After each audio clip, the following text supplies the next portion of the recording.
Next is the ebook preview section. This is where you will choose the layout of your book. On the left, you can see a preview of how it will look with the default D2D simple style enabled. You can use the arrow buttons on the left and right side to change between pages and chapters. On the right side, you will see a template style options section.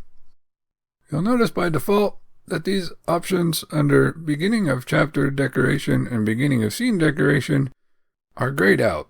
This is because you cannot modify those options with the default D2D simple style. But with some others, you are able to do so. So if you are partial to drop caps, phrase caps, and so on, you will want to choose a different style besides D2D simple.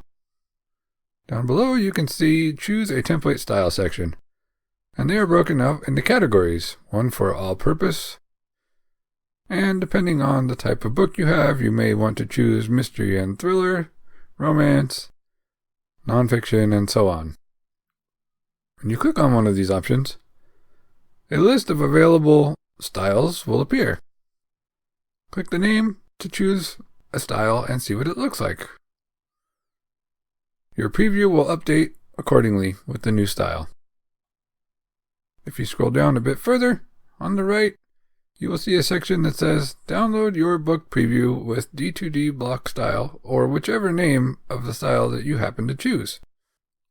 You can use the various download buttons listed here to see how your ebook will look in different formats.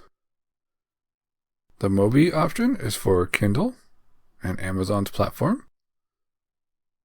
The EPUB option is widely compatible with a variety of devices, and the PDF option is available as well.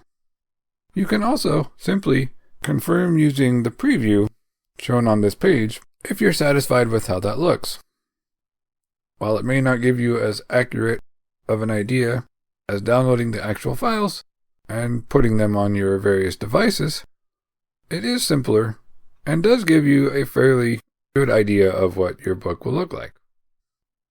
When you are satisfied with the look and layout of your ebook,